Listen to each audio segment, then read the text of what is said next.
Hey everyone, tonight we're stepping off the muddy, dangerous roads of the medieval world and into a place that promises warmth, company, and a brief escape from the brutal realities of life. We are pushing open the heavy, creaking wooden door of a medieval tavern. The air inside is thick, warm, and smells of wood smoke, of spilled ale, of unwashed bodies, and of the desperate, fleeting joy that comes from a shared drink.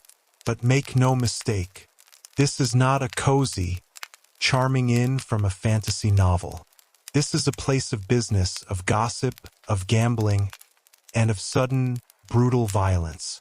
Welcome to a night in a medieval tavern, where the drink might be watered down, the stew might be questionable, and the man sitting next to you might be your new best friend, or the one who will stick a knife in your ribs for the few coins in your purse. So before you get comfortable, take a moment to like the video and subscribe, but only if you genuinely enjoy what I do here. And let me know in the comments where you're tuning in from and what time it is for you. It's always fascinating to see who's joining us from around the world. Now dim the lights, let your mind wander, and allow the gentle rhythm of my voice to lull you towards sleep. Maybe settle in, pull your blanket a little closer, and let's ease into tonight's journey together. Your journey to the tavern begins at the end of a long, exhausting day. Perhaps you are a peasant farmer, your back aching from a day spent hunched over in the fields. Perhaps you are a traveling merchant, your mind weary from a day of haggling in the local market. Or perhaps you are a pilgrim, your feet raw from a long day of walking on the road to a distant shrine. You are tired, you are thirsty, and you are seeking the simple, essential comforts that a tavern provides. You see the sign swinging in the wind, a simple, painted wooden sign, perhaps a boar's head or a cluster of grapes. The universal symbol that tells you that inside, there is drink to be had. You push open the heavy door and step inside. The transition from the outside world is abrupt and overwhelming. Your eyes, accustomed to the fading light of dusk, struggle to adjust to the smoky gloom of the interior. The only light comes from a great, crackling fire in the central hearth and a few flickering tallow candles that cast long, dancing shadows and produce more smoke than light. The air is thick enough to chew. It is a rich, complex stew of smells. The sharp, sweet scent of the wood smoke, the yeasty aroma of spilled ale, the smell of wet wool cloaks drying by the fire, the savory scent of a pottage bubbling in a great cauldron over the hearth, and, overwhelmingly, the close, musky smell of dozens of unwashed human bodies packed into a small space. The noise is a low, constant roar. It is the sound of 100 different conversations happening at once, of men shouting to be heard over the din, of raucous laughter, of arguments over a game of dice, and of a traveling minstrel in the corner, trying his best to play a cheerful tune on a lute that has seen better days. The floor is not clean wood. It is packed earth, covered in a thick layer of straw and rushes that is rarely changed. It is a soft, squelching carpet of spilled drinks, discarded food, mud, and animal droppings, for it is not uncommon for a patron to bring his dog into the tavern with him. You make your way through the crowd, looking for a space. There are no private tables. There are only long, rough-hewn wooden trestle tables and benches, shared by everyone.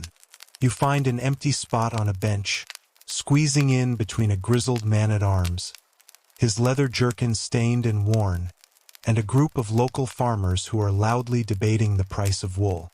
The social contract of the tavern is that all are welcome, and all must share the space. You are now part of this temporary, chaotic community. Your first priority is a drink. You catch the eye of the alewife, the woman who runs the tavern. She is a formidable figure, a woman with a strong back, a sharp tongue, and a keen eye for who can and cannot pay their bill. She is both the hostess and the bouncer, and her authority is absolute. You hold up a finger, and she gives you a curt nod. She draws a drink, not from a clean, modern tap, but directly from a large wooden barrel that sits in the corner of the room. She brings you a rough earthenware mug filled with ale. This is not the clear, cold, fizzy beer you might be used to. Medieval ale was thick, cloudy, and often served at room temperature. It was a primary source of nutrition, the liquid bread of the common people, rich in calories and far safer to drink than the often contaminated water. But its quality could vary dramatically. A good tavern was known for its strong, well-brewed ale, but many, especially those on lonely roads, were notorious for watering down their drink or for serving ale that was on the verge of turning sour. You take a cautious sip. Tonight you are lucky. The ale is decent, with a bitter, hoppy taste and a thick, creamy head. The warmth of it begins to spread through your belly, a welcome antidote to the evening's chill and the day's fatigue. Now you consider food. The menu is not extensive.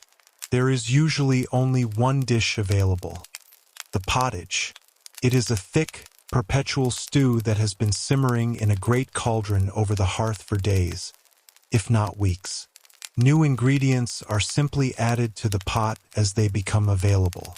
Today, it might contain a bit of bacon, some onions, carrots, and a handful of barley. Yesterday, it might have had some eel and cabbage. The day before, perhaps a bit of squirrel. You do not ask what is in it. You simply order a bowl. It is served to you in a rough wooden bowl, accompanied by a thick slice of coarse, dark bread, your only utensil. You use the bread to scoop up the thick stew.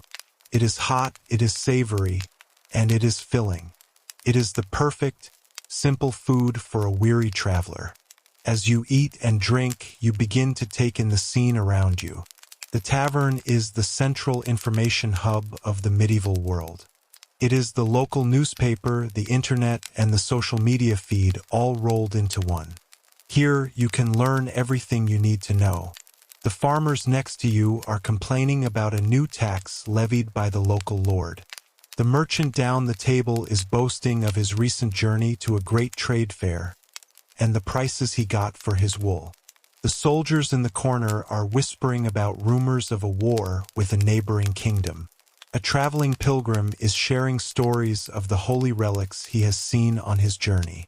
You listen to the hum of conversation, piecing together a picture of the world, of its dangers and its opportunities. But the tavern is not just a place for news. It is a place for games and gambling. In one corner, a group of men are crowded around a table, playing a game of dice. The sound of the dice rattling in a leather cup and clattering on the wooden table is a constant, rhythmic backdrop to the tavern's noise. The stakes are small, a few copper coins, but the emotions are high. An argument breaks out over a disputed throw. Voices are raised. Accusations of cheating are made. The alewife quickly steps in, her voice sharp and authoritative, and restores order before the argument can escalate into a brawl. But it is a tense moment, a reminder of how quickly the cheerful atmosphere can curdle into violence. In a world where most men are armed with at least a long dagger, a simple disagreement over a game of dice can have deadly consequences. You might also see a game of chess or tables, a form of backgammon, being played more quietly by a pair of merchants. Or perhaps a group is engaged in a boisterous game of nine men's Morris, its board scratched directly into the surface of the table. Gambling is a ubiquitous pastime, a way to escape the monotony of daily life, but it is also a source of constant conflict and ruin. You see a young farmer, his face pale with despair, having just lost his last few coins, the money he needed to buy seed for the spring planting. And then there is the music. The minstrel in the corner has finished his cheerful tune, and now begins a long, sad ballad about a tragic love affair between a knight and a princess. The tavern grows a little quieter, the patrons listening with a kind of maudlin sentimentality brought on by the ale. The minstrel is a professional, his livelihood dependent on the generosity of his audience. He is a walking repository of stories, of news, of jokes, and of songs. He is a welcome and essential part of tavern life. But his position is also precarious. His success depends on his ability to read the mood of the crowd, to know when to play a happy song and when to play a sad one. As the night wears on, the atmosphere in the tavern grows thicker, louder, and more dangerous. The cheap ale and the strong wine have done their work. The conversations become louder, the arguments more frequent. Old grievances between neighbors resurface. A dispute over a piece of land, a stolen sheep, or a romantic rivalry can explode into a sudden, violent brawl. The benches are overturned, mugs are thrown, and fists begin to fly. The alewife and her strong sons might try to intervene, to throw the worst offenders out into the muddy street. But often, the brawl takes on a life of its own, a chaotic, swirling melee of drunken, angry men. You, the weary traveler, try to make yourself as small as possible, to press yourself into a corner and hope that the violence does not spill over to you. The tavern, which seemed like a place of refuge just a few hours ago, has now become a place of profound danger. Your survival might depend on your ability to simply stay out of the way. Let's not forget the other inhabitants of the tavern. You are sharing this crowded, smoky space not just with other humans, but with a menagerie of animals. The aforementioned dogs are everywhere, sniffing for dropped scraps, getting underfoot, and occasionally breaking into a snarling fight over a discarded bone. But there are also chickens, which might wander in from the courtyard, pecking at the floor. And then there are the rats and the mice, the permanent, unseen residents of the thatch and the storeroom. But the most significant non-human presence is the fleas. The straw on the floor is a paradise for them, a warm, humid, and food-rich environment. They are a constant, itching torment. You feel them crawling on your legs, in your beard. It is a misery you simply learn to live with. If you are a traveler, you will need a place to sleep. A larger, more reputable, and might have a few private rooms for wealthy merchants. But a simple tavern like this offers only one option: a communal bed. This is not a bed in the modern sense. It is a single, massive, straw-filled mattress in a room above the main tavern, or sometimes just in a corner of the common room itself. You must pay the alewife a small fee to rent a space on this mattress, and you will be sharing it with a dozen or more complete strangers.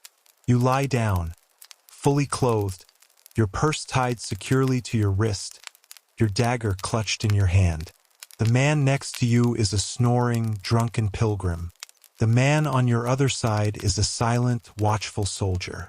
The air is thick with the sound of snoring, of coughing, and of men muttering in their sleep. The straw mattress is alive with fleas and lice. Sleep is not a restful escape. It is a temporary and deeply vulnerable truce with the world. You sleep with one eye open, knowing that your bedfellows could just as easily rob you as wish you good morning. And what about the legalities? A tavern was a place of constant, low-grade criminality. The alewife herself might be breaking the law. There were strict regulations, the assize of bread and ale, that governed the price and quality of her products. To be caught selling underweight bread or watered-down ale could result in a public punishment, such as being placed in the stocks or the pillory in the town square, a target for the rotten vegetables and verbal abuse of the very customers she had cheated. The patrons, too, were a source of constant legal trouble. Gambling was often officially forbidden, though the law was rarely enforced. But the most common crime was violence. The local court records from this period are filled with cases that began in a tavern. A man is stabbed to death in an argument over a game of cards. Two farmers settle a long-standing land dispute with their fists, and one ends up with a cracked skull. The tavern was the incubator for a great deal of the everyday violence of medieval life.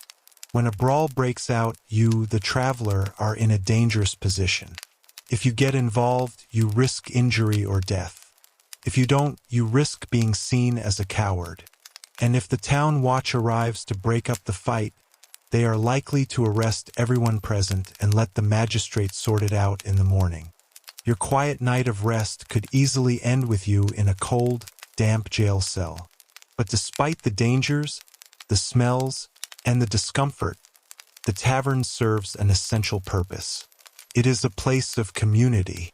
It is one of the few places where people from different social classes can mix, albeit uneasily. The farmer, the merchant, the soldier, the pilgrim, all share the same bench, drink the same ale, and warm themselves by the same fire. It is a great leveler. It is a place where news is shared, where stories are told, and where for a few hours, the crushing hardship of medieval life can be forgotten in a shared song or a shared drink.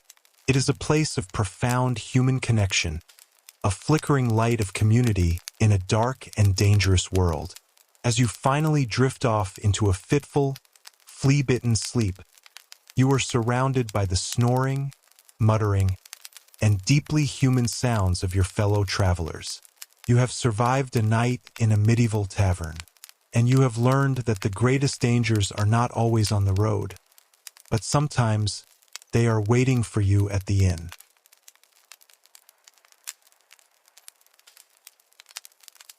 The first hint of dawn is not a gentle golden glow, but a pale, dusty light that begins to silhouette the great, stepped ziggurat of your city. You are already awake. You have been for hours. The rhythms of your life are dictated not by the temple bells, but by the slow, powerful pulse of the two great rivers, the Tigris and the Euphrates. You are a fisherman, a wadaku, in ancient Sumer, sometime in the 3rd millennium BC. You are not a priest who interprets the will of the gods, nor a scribe who records the king's wealth. You are a man of the marshes, a harvester of the rivers, and your life is a constant, wet, and often precarious dance with the powerful currents and the hidden creatures that dwell within them. Your work is essential. The fish you catch will feed the laborers who build the great temples, the soldiers who guard the city walls, and the priests who serve the gods. You are a vital part of the great machinery of civilization, yet you live on its fringes, in a world of reeds, of mud, and of the eternal, patient hunt. Your home is not a sturdy, mud-brick house in the heart of the city. It is a simple, arched hut made from the very material that defines your world, reeds. It is a kipsu, a beautifully simple and practical dwelling that your people have been building for thousands of years. You live in a small, tight-knit community of other fishing families, a village built on a small, muddy island at the edge of the vast marshes where the great rivers meet the sea. The air here smells different from the city. It smells of damp earth, of salt, of drying fish, and of the slow, green decay of the swamp. It is the smell of life, of abundance, and of constant, hard work. Your day begins in the pre-dawn darkness. You awaken on a reed mat on the floor of your hut. You eat a simple, quick meal, a piece of coarse barley bread and a handful of dry dates. Then you gather your tools. These are the instruments of your trade, tools that your ancestors have been using for centuries. There is your net, woven from flax fibers, which you have spent countless hours mending with a bone needle. There are your reed traps, basket-like contraptions that you will place in the narrow channels of the marsh. And there is your primary weapon, a simple, two-pronged fishing spear or a harpoon with a sharp, barbed point made of bronze or fire-hardened wood. You do not walk to work. You glide. Your vessel is a coracle, a small, round boat made of a wicker frame covered in bitumen, the natural tar that seeps from the ground in your land to make it waterproof.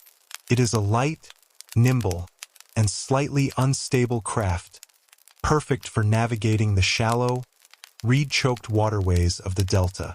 Or perhaps you have a longer, canoe-like boat, a kuffa, made from bundles of reeds lashed tightly together. You push off from the muddy bank of your village, your long wooden pole finding purchase in the soft riverbed. The water is cool and still in the pre-dawn light. The only sounds are the gentle dip of your pole, the rustle of the reeds, and the distant call of a water bird. You are not alone on the water. You are part of a team, perhaps with your sons or your brothers. Fishing is a communal effort.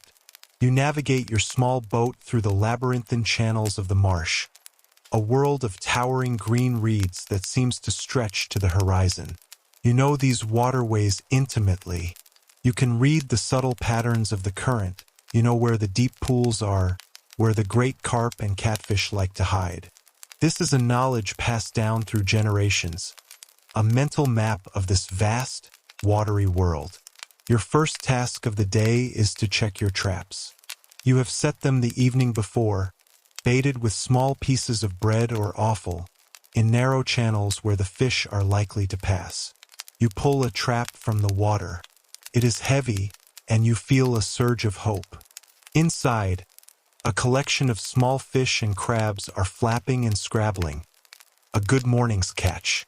You empty the contents into a wicker basket in your boat and then rebait and reset the trap. You move from trap to trap, your small boat a floating harvest machine. But the traps will only catch the smaller fish. For the great fish of the river, the massive carp that can grow as large as a man's leg, the whiskered catfish that lurk in the muddy depths, you need a different technique. You and your partners take out the great seine net. It is a massive net, hundreds of feet long, with wooden floats on the top and clay weights on the bottom. 2 boats are needed for this.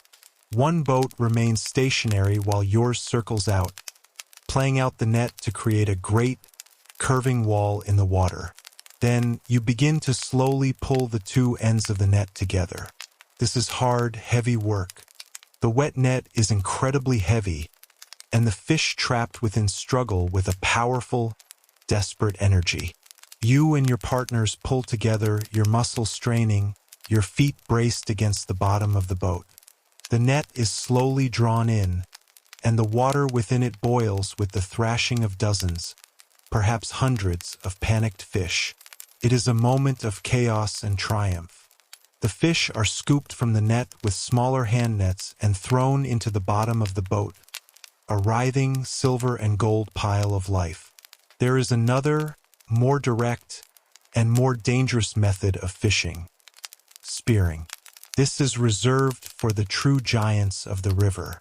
You might stand on the prow of your boat, your body perfectly balanced, your fishing spear held ready. You are a hunter, and the water is your jungle. You stand for hours motionless, your eyes scanning the surface of the water, looking for the telltale ripple, the shadow beneath the surface that betrays the presence of a great fish. When you see one, your movement is swift and explosive.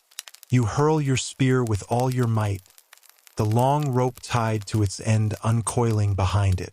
If your aim is true, the barb sinks into the fish's flank. Now the battle begins. The great fish, enraged and in pain, will fight with a terrifying strength, threatening to capsize your small boat or to drag you into the water with it. You play it carefully, letting out the rope, then pulling it in, slowly exhausting the great creature until you can haul it alongside the boat. To land such a fish is a mark of great skill and courage, a story you will tell for years to come. The marshes are a place of immense abundance, but they are also a place of danger. You are not the only hunter here. You share this world with crocodiles, which can snatch a man from a small boat with terrifying speed. There are also wild boars in the reed beds, powerful and aggressive animals that can be a deadly threat. And there are the unseen dangers, the waterborne diseases and the parasites that can enter your body through a small cut on your foot. Your life is a constant negotiation with a world that is both your provider and your potential killer. As the sun climbs high in the sky, its heat becoming oppressive, you begin your journey back to the city. Your boat is now heavy with the morning's catch. You do not take your fish to the great public market. You are part of a more formal economy. You are likely a member of a guild of fishermen who work directly for one of the great institutions of the city, the temple or the palace. These institutions were some of the largest economic engines in the ancient world, with vast landholdings and thousands of dependents to feed. You are a part of their household, a specialized laborer who pays his taxes not in grain or silver, but in fish. You arrive at a designated dock on the outskirts of the city. Here, another army of workers is waiting.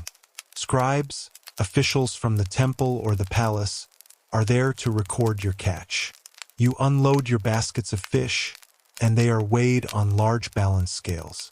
The scribe, with his clay tablet and his stylus, meticulously records the weight and type of your catch. A certain portion of your catch is owed to the state as your tax, your gu. This fish will be taken to the great kitchens of the temple to feed the priests and the other temple dependents. Another portion will be distributed as rations to the city's other laborers. What is left is yours to keep, to feed your own family, or to trade in the local market for the things you cannot produce yourself, like pottery or metal tools. It is a complex, highly organized system, and you, the humble fisherman, are its foundation. The great ziggurats are built not just on mud bricks, but on the protein you pull from the river every day. The processing of the fish is an industry in itself, one often handled by the women of your community. While you are out on the marshes, your wife, your sisters, and your daughters are hard at work on the riverbank. A large portion of the catch must be preserved. In the hot climate of Mesopotamia, fresh fish spoils in a matter of hours. The most common method of preservation is salting and drying. The fish are gutted and cleaned, a messy and smelly job. They are then rubbed with coarse salt, a valuable commodity that might have been brought by caravan from a distant salt pan. The salted fish are then laid out on reed mats or hung from wooden racks under the hot sun. They are left for days until they are completely desiccated, hard, and leathery. This dried fish is a vital source of protein that can be stored for months, providing sustenance during the lean times or becoming a valuable trade good to be exchanged with inland communities that lack access to the river's bounty. You are not just harvesting food for today, you are creating a product for the future. Your connection to the divine is a constant, tangible part of your life. You do not worship in the grand, brick temples of the city. Your gods are the gods of the river and the marsh. You know their names, their personalities, and their preferences. Before you set out each morning, you might leave a small offering at a simple, household shrine dedicated to a local river god, perhaps a small clay figurine or a handful of grain, asking for protection and a bountiful catch. You are deeply superstitious. The river is full of omens, and you know how to read them. A sudden, unexplained swirl in the water, the cry of a specific bird, a dream from the night before. All are messages from the spirit world. You believe in a host of watery spirits and demons that inhabit the marshes, some benevolent, some malevolent. A sudden illness or a poor catch might be blamed on the anger of a particular river demon, requiring a special offering or a ritual performed by a local priest to appease it. The most important deity for you is the great goddess Inanna, known as Ishtar to the later Akkadians, in her role as the goddess of abundance. But you also have a special reverence for the god Enki, the clever god of wisdom, magic, and, most importantly, the life-giving fresh waters. You might know hymns and prayers dedicated to him, chanting them quietly as you pull your boat through the reeds. This constant dialogue with the divine is not a separate part of your life. It is woven into the very fabric of your work. Your knowledge of fishing is a sacred knowledge, your skills a gift from the gods. Life in your reed hut is simple and communal. In the evenings, after the work is done, your family gathers around a small, smoky fire. You eat your evening meal, a thick pottage of fish, barley, and whatever vegetables are available. This is a time for storytelling. You tell your children the stories of the river, tales of the great fish you have caught, of narrow escapes from crocodiles, of the strange and mysterious spirits that live in the deepest parts of the marsh. You teach them the names of the different reeds, the different fish, the different birds. This is their education, an oral tradition passed down through countless generations. Your son, who is already learning to handle a small fishing spear and mend a net, listens with wide eyes. He is learning what it means to be a wadaku, to be a man of the river. Your community is bound together by the shared rhythms of the water. You rely on your neighbors for everything. You work together to drag the great nets, you share information about where the fish are running, and you help each other repair your boats and your huts. If a man's net is hopelessly torn, his neighbors will help him weave a new one. If a family's catch is poor, others will share their own. This is not just kindness. It is a system of mutual survival. In the unpredictable world of the marsh, you know that your own fortune could turn at any moment, and you will need the help of your community to survive. Your trade also brings you into contact with the wider world. When you take your surplus fish to the local market, you interact with farmers selling their grain, with potters selling their wares, and with merchants who bring exotic goods from far-off lands. You might trade a basket of fine dried fish for a sharp, new bronze knife from a traveling smith, or for a string of colorful stone beads for your wife. The market is a noisy, chaotic, and exciting place, a brief immersion in the great, complex world that your daily labor helps to sustain. And so your life continues, a cycle dictated by the sun and the river. You are a man of profound skill and deep practical knowledge. You may not be able to read the cuneiform script of the scribes, but you can read the more ancient and more important texts of the water, the wind, and the reeds. You are a humble fisherman, a man who lives on the muddy fringes of a great civilization. But you are not insignificant. You are one of the thousands of invisible hands that feed the empire, that allow the kings to build their palaces and the priests to serve their gods. As you fall asleep on your reed mat, the sound of the river a constant lullaby outside your hut, you are a man at peace with his world, a man who knows his place in the great eternal cycle of life, death, and the river.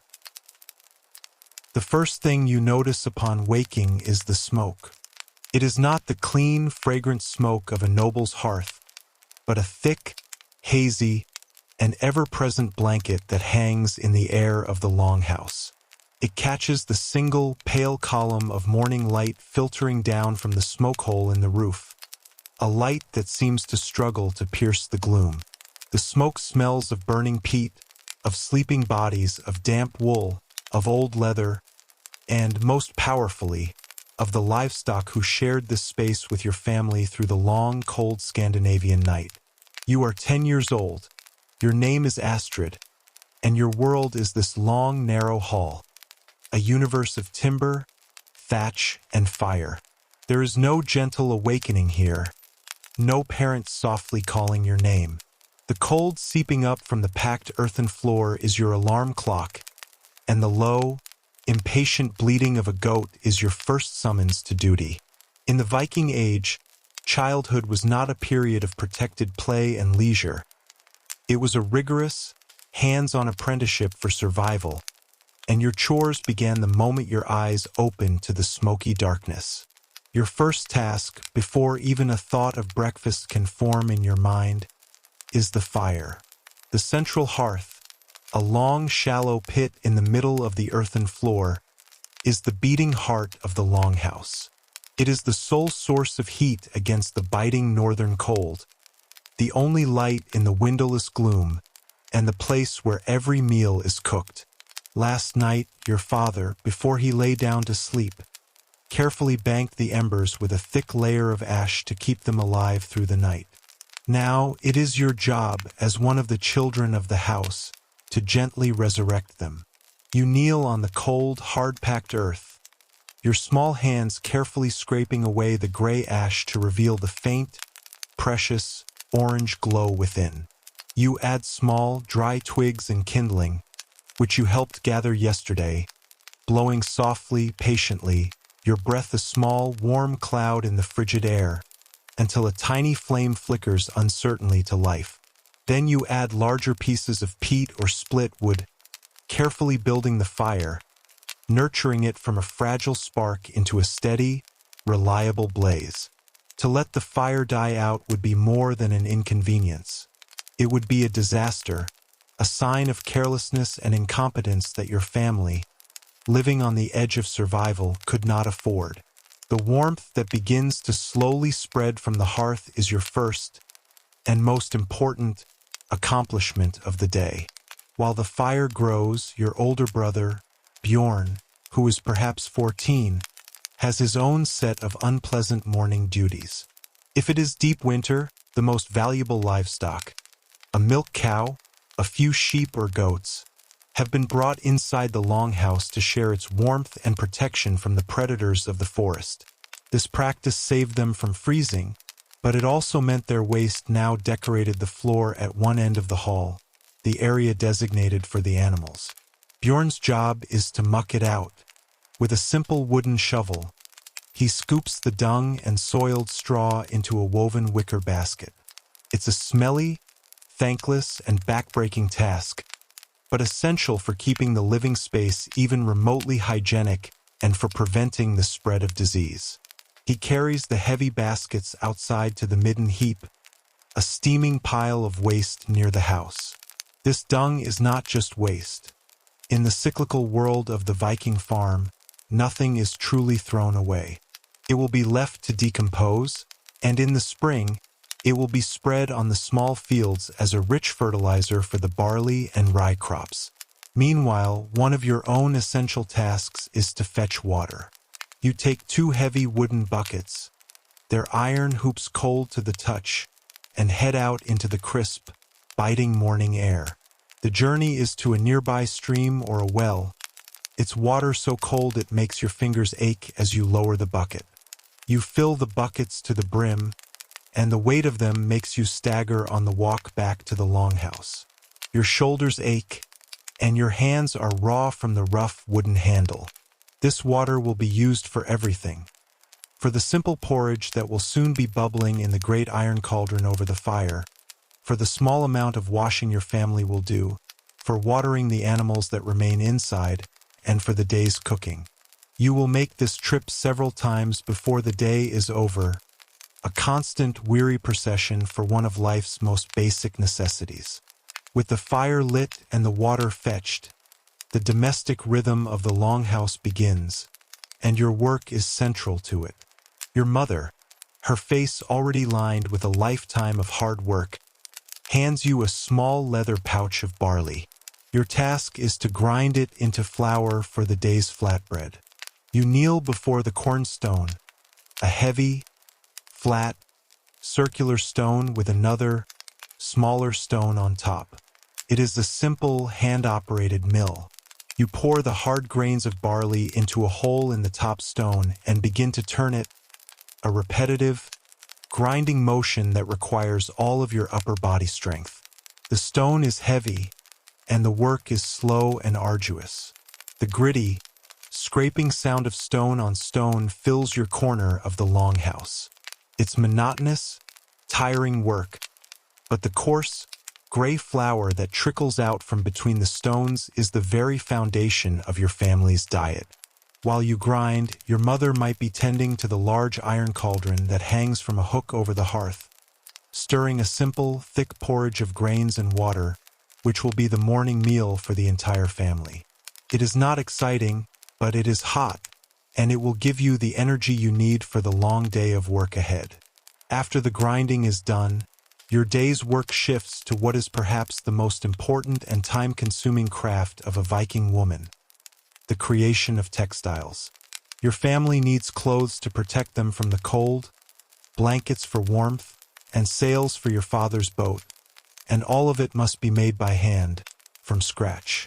Your mother is a master weaver, her hands moving with a practiced, almost unconscious grace at the large, warp-weighted loom that stands against one wall of the longhouse. It is a formidable piece of equipment, a tall wooden frame from which hundreds of vertical threads, the warp, hang, held taut by a row of heavy clay or stone weights at the bottom. Your job as a young girl is not yet to weave on this complex machine, but to perform the endless, essential preparatory tasks that make weaving possible. Today, you are given a large pile of greasy, raw wool, shorn from the family's sheep last season. It smells strongly of lanolin and of the animal itself. You must first card it. You take 2 wooden paddles with sharp metal or bone teeth, the cards, and begin to comb the matted fibers of the wool between them. You pull the cards apart again and again, teasing and aligning the fibers until the greasy, lumpy wool is transformed into a soft, airy cloud, a rolag. This process is repetitive and makes your arms ache, but it is a vital first step. Once a large pile of fluffy rolags is prepared, you must spin it into yarn. You sit on a low stool by the fire, taking a tuft of the carded wool and a drop spindle, a simple but effective tool consisting of a weighted stick, the whirl, and a shaft. You expertly twist the fibers of the wool, attaching them to the spindle. Then you let the spindle drop and spin, its twirling motion twisting the fluffy wool into a strong, tight thread of yarn.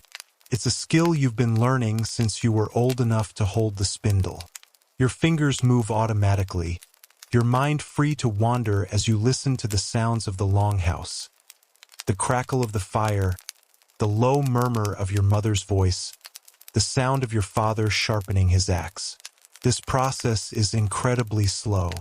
It will take you many, many hours of spinning to produce enough yarn for your mother to weave just a few inches of cloth. Every tunic your father wears on a trading voyage, every blanket that keeps you warm at night, every sail that catches the wind to carry your people to new lands, represents countless hours of this quiet, patient, and essential work, performed almost exclusively by the women and girls of the household. It is the invisible economy of the Viking Age, a craft as vital as any sword or longship, and it is a skill that you must master. Your world, as a girl, is largely centered on the domestic sphere, the hearth, the loom, the kitchen, and the fields immediately surrounding the longhouse. Your chores are about nurturing, creating, and maintaining the household, a complex web of skills that will one day allow you to manage your own longhouse as its matriarch. You learn to cook the simple, hearty meals that sustain your family. You learn how to bake the dense, unleavened flatbread on a hot stone by the fire. You learn how to make the thick, nutritious porridge and how to add dried berries or a precious spoonful of honey to make it more palatable. You also learn the vital art of food preservation. The summers are short and the winters are long and brutal. Survival depends on your family's ability to store enough food to last through the dark, cold months. You help your mother and the other women of the household to smoke and dry the fish your father catches in the fjord.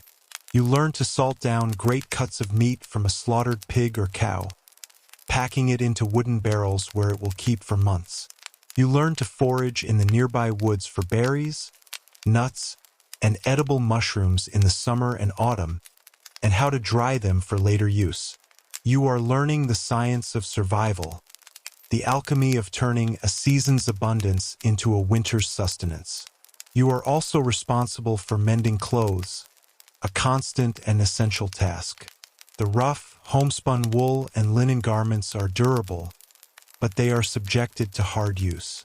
You learn to use a sharp needle made of polished bone and the yarn you spun yourself to patch a tear in your brother's tunic or to reinforce a frayed cuff. You learn the different stitches, the ways to make a repair that is both strong and neat. In a world with no mass-produced clothing, every garment is a valuable asset, the product of countless hours of female labor, and it must be made to last as long as possible.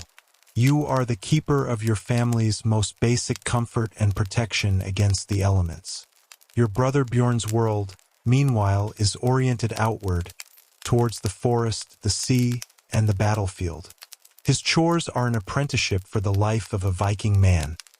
A farmer, a sailor, a hunter, and a warrior. After mucking out the animal stalls, he takes the sheep and goats out to pasture, his dog at his heels. He is responsible for keeping them safe from the wolves and bears that roam the forests.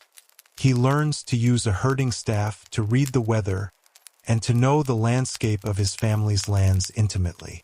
He also learns the art of the axe. He starts with a small hand axe, learning to chop kindling for the fire. Under your father's watchful eye, he graduates to a larger felling axe. He learns the feel of the tool, the grain of the wood, the precise angle needed to bring a tree down with a few efficient strokes.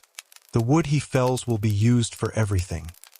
For building and repairing the longhouse, for making furniture, for crafting tools, and for the constant, hungry demands of the hearth. He helps your father maintain the longship, which is pulled ashore and placed in a long shed for the winter. He learns how to carve anew or from a piece of ash, how to replace a rotten plank in the hull, and how to mix the sticky, foul-smelling tar made from pine resin that is used to keep the ship watertight. He learns the hundreds of complex knots needed to rig the great sail, knots that must hold fast in the teeth of a North Sea gale. In the spring and summer, his days are spent in the fields alongside your father, helping to plow the earth with a simple wooden ard, to plant the barley, and to bring in the harvest.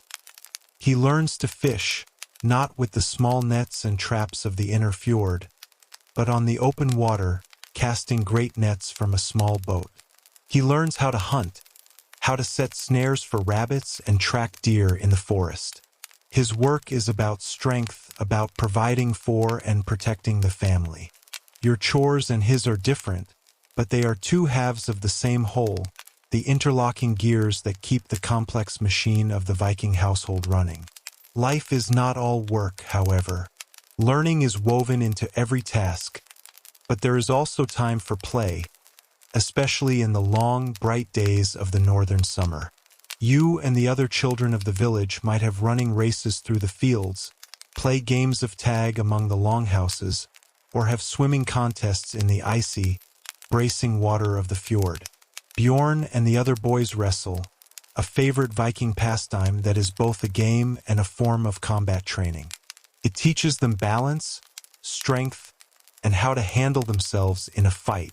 You have a few simple toys: your miniature longship, a small wooden horse your father carved for you, a doll made of scraps of cloth and stuffed with wool, and a set of smooth, flat stones for a throwing game. Inside the longhouse during the dark, endless winters, entertainment is quieter and more communal. Your family might play Nefataful, a strategic board game, a contest of wits between a king and his attackers. But the most treasured form of entertainment, the very heart of your culture, is storytelling. As the family gathers around the fire in the evening, after the final meal of the day, your grandfather, his face a roadmap of wrinkles lit by the flickering flames, might begin to tell a story.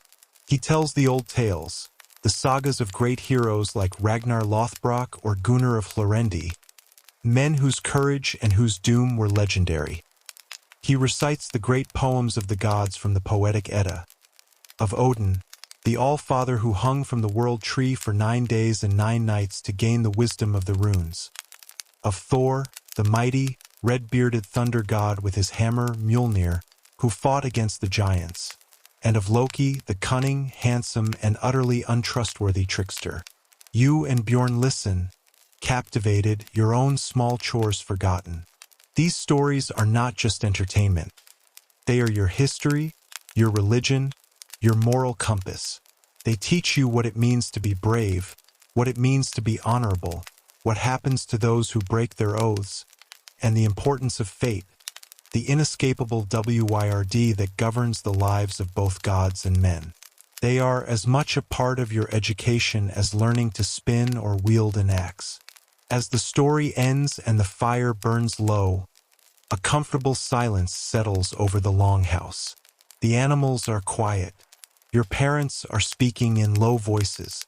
You are tired, your body aching from a day of grinding, spinning, and carrying. You find your place on the earthen bench that runs along the wall, your family's communal bed. You pull a heavy, scratchy wool blanket over you, a blanket your mother wove and you helped to make. The smoke still hangs in the air, but it is a familiar, comforting presence, the scent of home. You have done your part today. You have contributed to the warmth, the food, and the clothing that will see your family through another day. You are not just a child. You are a vital, contributing member of this small, resilient world. And as you drift off to sleep to the sound of your father's quiet snoring and the gentle crackle of the last embers, you know that tomorrow, when the cold light once again finds the smoke hole in the roof, your duties will be waiting. In the high, thin air of the Andes, death is not an ending. It is a transition, a journey, a change of state. And winter is not a time of death, but a time of quiet slumber. You are a member of an Inca community, nestled in a valley under the watchful gaze of a great mountain APU, a sacred peak you believe to be a powerful deity. For you, the world is a single, interconnected web of life, where the boundary between the living and the dead is thin and permeable. Your ancestors are not gone.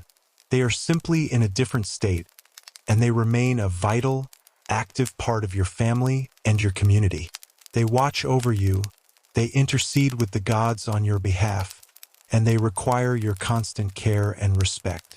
And as the cold winds begin to sweep down from the high peaks, heralding the arrival of the dry season, the Andean winter, you must prepare not just your fields and your homes, but also your dead.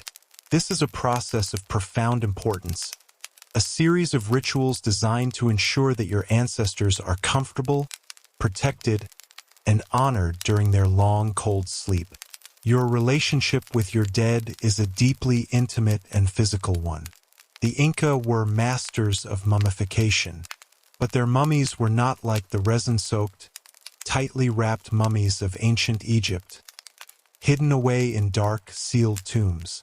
An Inca mummy, a malka, was a cherished member of the household. After a person of high status died, their body would be carefully preserved. The process was a natural one, aided by the cold, dry Andean climate. The body would be placed in a fetal position, its knees drawn up to its chest, and left to desiccate in the thin, dry air.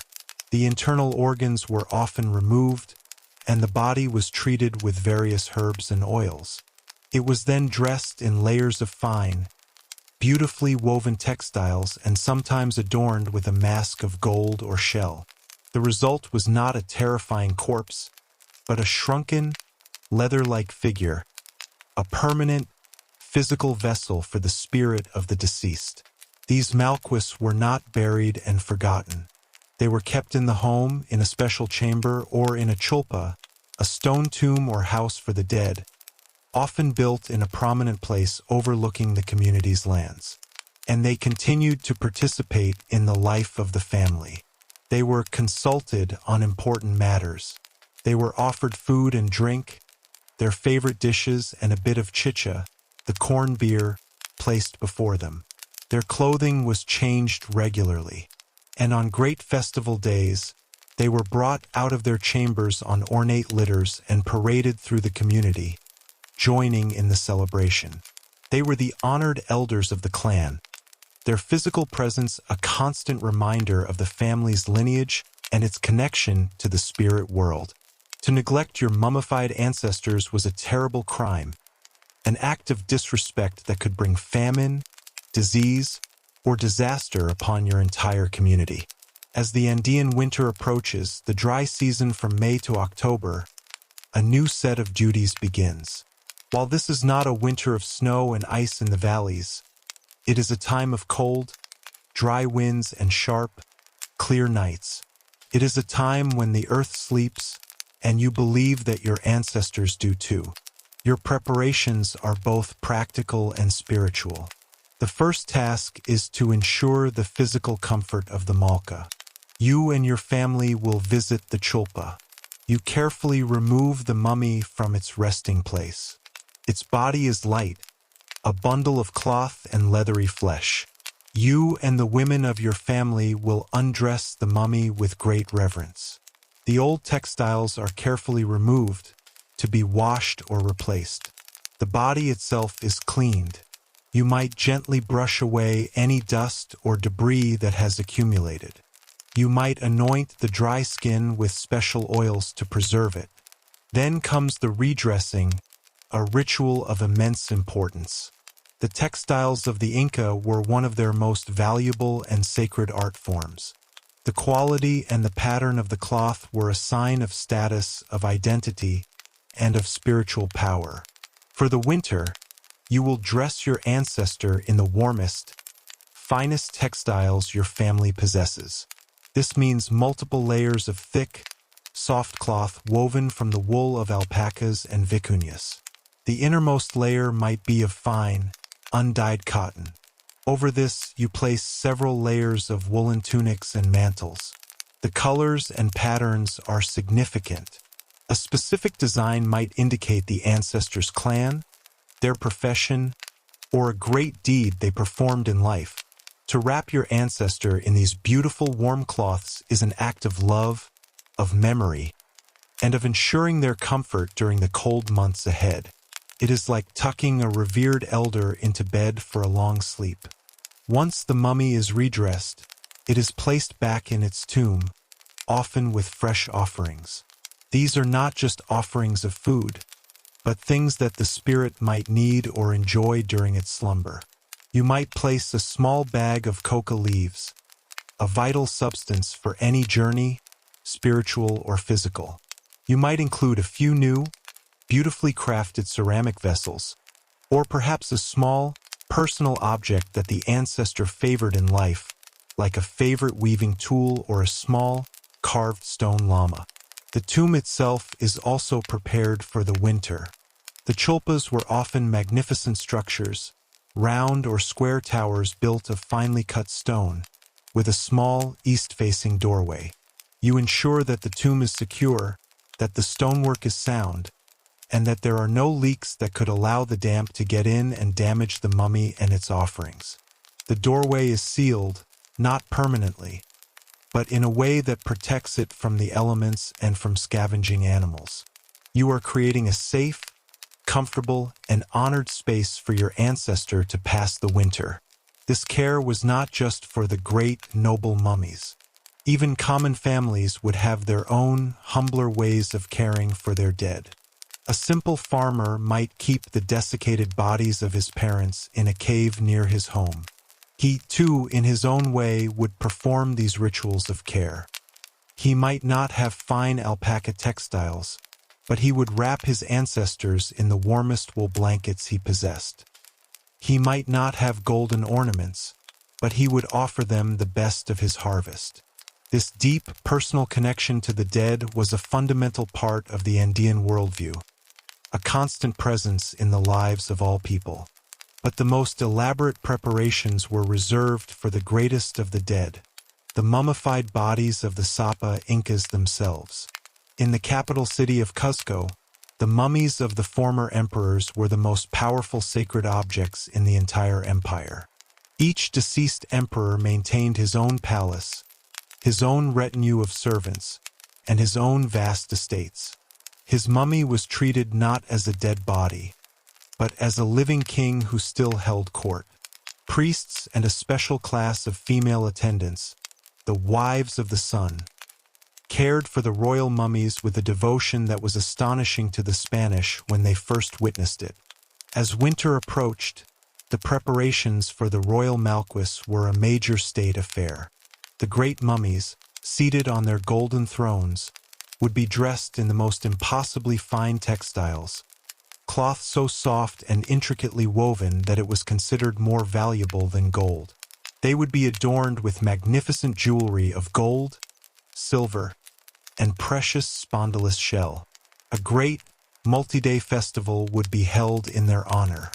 The mummies would be brought out into the great plaza of Cusco on their golden litters, where they would preside over the celebrations.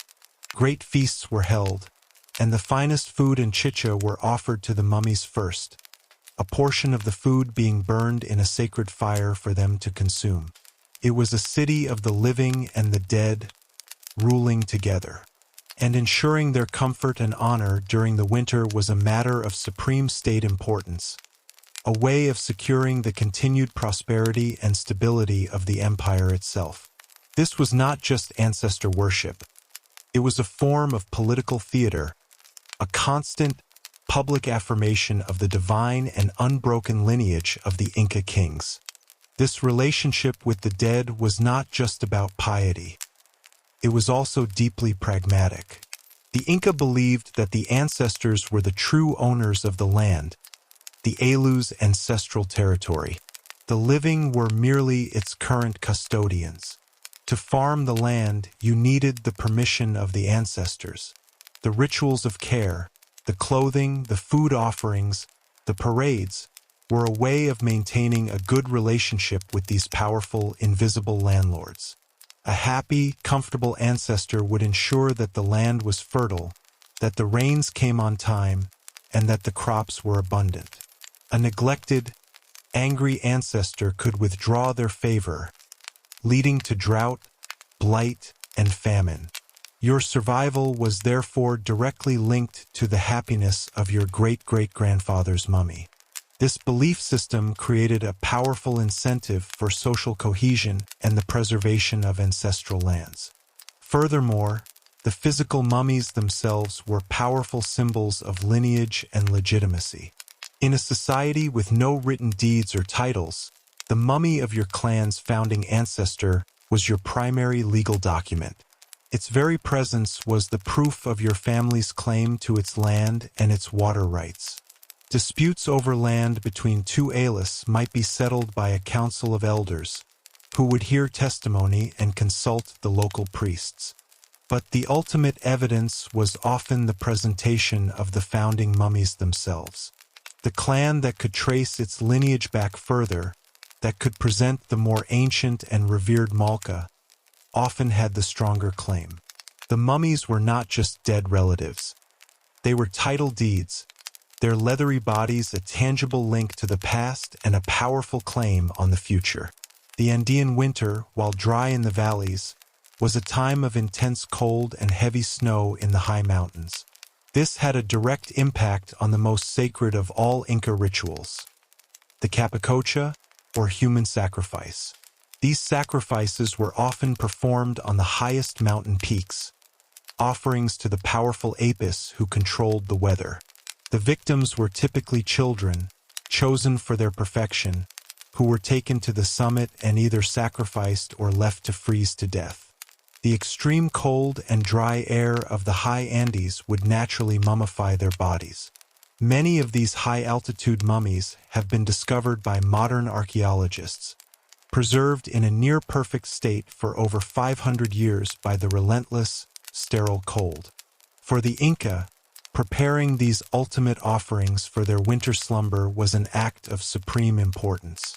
The children were dressed in the finest possible textiles, adorned with gold and shell jewelry, and buried alongside a collection of perfect miniature figurines and pottery.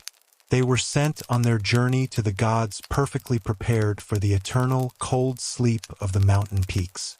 This constant interaction with the dead, this matter-of-fact presence of mummified bodies in daily life, was one of the things that most shocked and horrified the Spanish conquistadors when they arrived in the 16th century.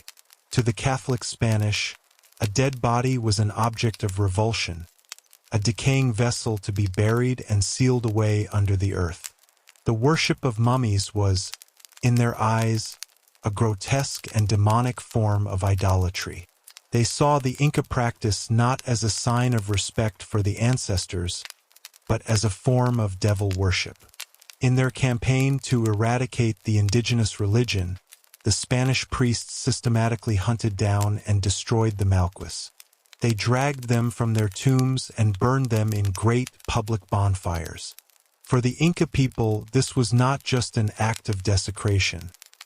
It was an act of existential terror. The burning of their mummies was the destruction of their history, the severing of their connection to their ancestors, the annihilation of their legal claims to their land. It was an attempt to kill their dead, and in doing so, to kill their very identity as a people. The Spanish believed they were saving souls. The Inca believed their entire world was being torn apart. This profound cultural misunderstanding, this clash between a world that buried its dead and a world that feasted with them, was one of the most tragic and devastating aspects of the conquest of the Andes. And so, as you finish sealing the door to your ancestor's tomb, ensuring he is safe and warm for the winter, you feel a sense of profound peace and rightness. You have fulfilled your most sacred duty. You have shown respect to those who came before you, and in doing so, you have ensured the well-being of your family and your land for the season to come. You look up at the great, snow-covered peak of the APU, a silent, powerful god in the cold, clear air. You know that up there, in the highest, most sacred places, other ancestors, the sacrificed children, are also beginning their long winter sleep. The entire landscape, for you, is a living, breathing community of the living, the dead, and the gods, all bound together in a great, cyclical dance. And your job is simply to play your small, humble part in keeping that dance in perfect, harmonious rhythm.